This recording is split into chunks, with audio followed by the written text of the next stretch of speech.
up, everyone? It's Sports Kings Best here, and we're back with another video. This time we're going to be doing a top 10 list on the top 10 most complete NFL teams going into the year. So let's jump into it right now. And at number 10, I have the New York Jets. The Jets have enough to be considered a top 10 roster, all things considered, at least for this season. Aaron Rodgers' injury left the passing game in shambles. It accounted for 11 touchdowns, 15 interceptions, and a mere 5.6 yards per attempt. But even so, the Jets won 7-10, losing 3 one-score games at home, and I believe the roster with Rodgers this year is simply stronger than it was a year ago. Offensively, the Jets have a true number one wide receiver with Garrett Wilson, a stacked backfield led by Breece Hall, and an offensive line deep through where first-round offensive tackle Olu Fashanu might be required to start immediately thanks to the additions of, or might not be required to start immediately thanks to the additions of Tyron Smith and Morgan Moses. Tight end remains average, and the receiving depth could be tested if Mike Williams has injury issues or rookie Malachi Corley isn't ready. But for the most part, New York is in far better shape on this side of the ball. Bryce Huff and John Franklin Myers departed on defense, but the additions of Hassan Reddick and Javon Kinlaw could help offset those losses. The rest of the unit continues to look strong for a group that ranked top 5 in several categories and allowed fewer points than the Cleveland Browns. Anchored by Quinnen Williams up front, CJ Mosley in the middle, and Sauce Gardner on the back end, Gang Green figures to field another great defense.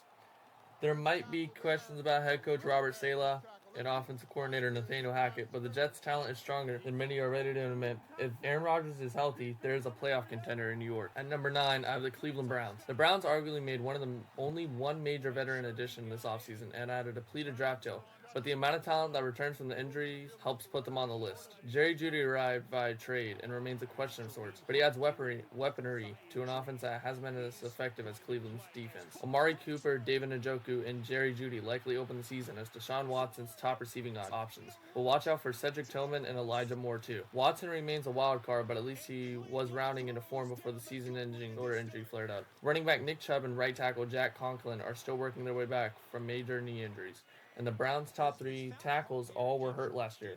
But with a strong interior and a decent depth, Cleveland's offensive line can return to form. Deshaun Watson and the injured players give this offense higher variancy, but it looks to be a better group on paper. Cleveland had one of the best defenses in the NFL last season, and it won't be surprising if that's the case again. Reigning Defensive Player of the Year, Myles Garrett and Zadarius Smith are a top rush duo, and Dalvin Tomlinson has more help inside with the additions of Quentin Jefferson and rookie Michael Hall Jr. Jordan Hicks looked like a solid accusation to the lineup next to Jeremiah Owusu-Koramoah at linebacker. The secondary boasts perhaps the NFL's best cornerback trio in Denzel Ward, Martin Emerson Jr., and Greg Newsome II, along with an unremarkable but fairly deep group of safeties. At number 8, I have the Green Bay Packers. The Packers have selected 35 players in the past 2 drafts. They also watched the quarterback they drafted 26 overall in 2020 flourish last season as Jordan Love went from mid-season question to down-the-stretch star. Seeing that the Packers made 2 rare free agent plunges on both sides of the ball to capitalize on a suddenly deep well of talent in Green Bay. Jordan Love is arguably the best young receiving corps in the NFL, even though there's not a clear-cut number 1 wide receiver option right now. With Jaden Reed, Romeo Doubs, Christian Watson, Dontavion Wicks, and others, Green Bay's teaming with the second and third year talent. The same holds true at tight end with Luke Musgrave and Tucker Kraft. The offensive line still has some roles to sort out, but the run game could be strong regardless, given the additions of 2-time Pro Bowler Josh Jacobs and third-round Marshawn Lloyd.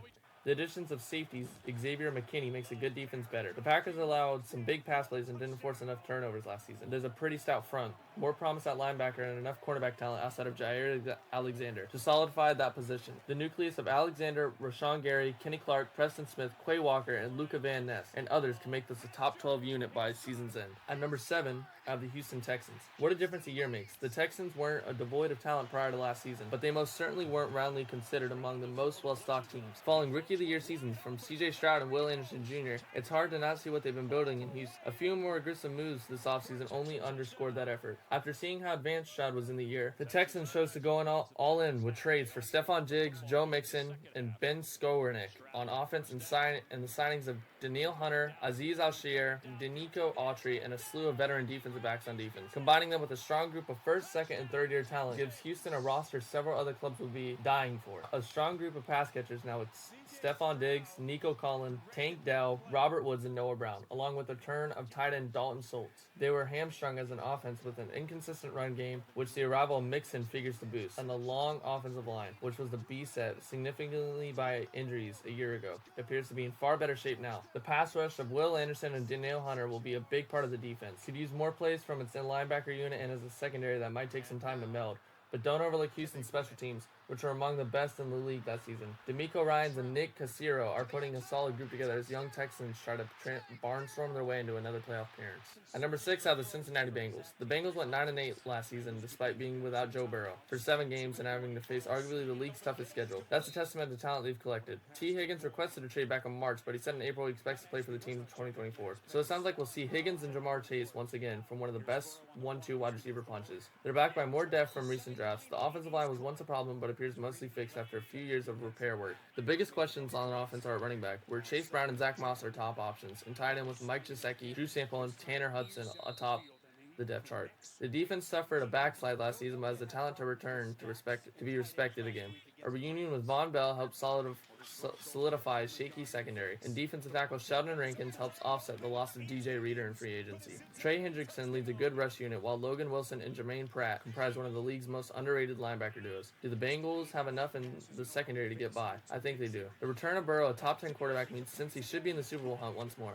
The division is bare, but there's ample talent to make a push while Higgins remains on the roster. At number 5, I have the Philadelphia Eagles. It's hard to argue that Philadelphia's late season collapse was a function of the talent. To me, it looked like a good team burned out and amid the most taxing portion of the schedule. Assuming that the Eagles can restore some good vibes in the locker room and stay firm through the tougher stretches of the schedule, they absolutely can be top shelf contenders again.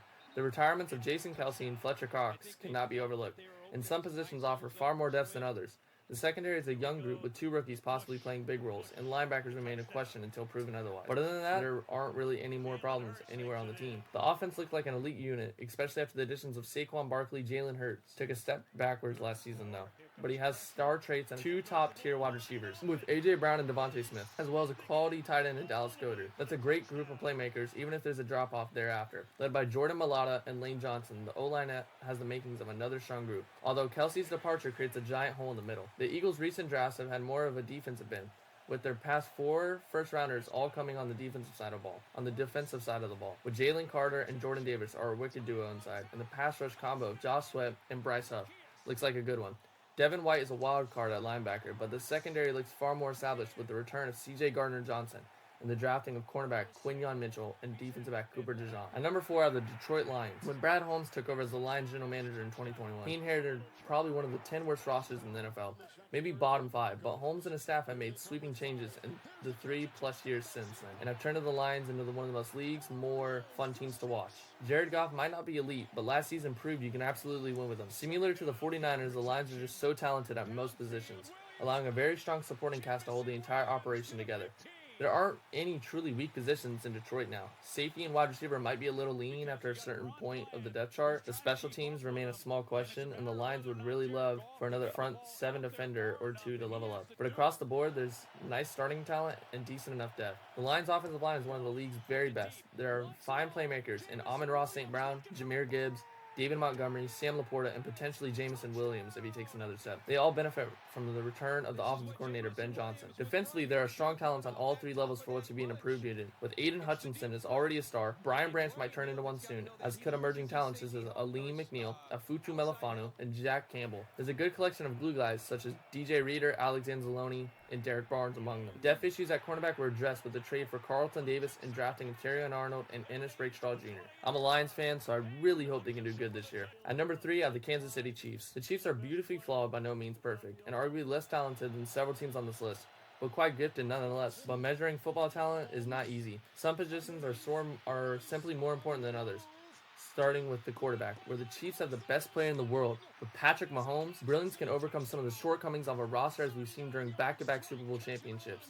Last season was more stark, with the Chiefs receivers threatening to destroy the whole operation.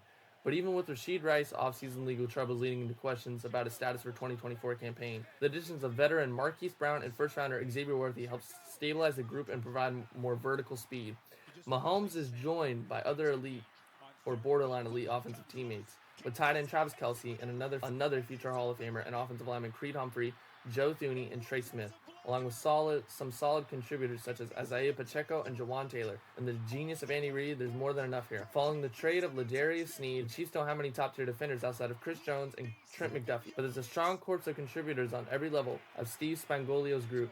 There might be a few softer spots, but this was a top 5 unit last season. As with the offense, the Chiefs have done a masterful job of team building. At number 2, I have the Baltimore Ravens. The Ravens felt the sting of an offseason that saw them lose depth and experience on both sides of the ball. Their offensive line ranks have been depleted. The loss of Patrick Queen takes away one of the emerging playmakers, and they arguably took a small step backward in talent at receiver. They're also debatably less deep in the backfield, even with the addition of Derrick Henry, and the return from injury of Keaton Mitchell provide hope. With reigning MVP Lamar Jackson at the peak of his powers, helped by a strong supporting cast of Henry, Mark Andrews, and Zay Flowers, and others, the offense should keep humming, assuming the offensive line can find enough pieces to man all the positions of line. Defensively, there remains a very good group, even with the losses of Queen. Jadeveon Clowney and Ronald Darby, Kyle Hamilton, and Roquan Smith are two of the very best at what they can do. Keeping Justin Matabuke was crucial. He teams with Michael Pierce to form a very young, stout middle up front. The hope is that the young pass rushers of Adafe Owe and David Ojabo and Adisa Isaac can keep the rush unit effective after a 60-sack season.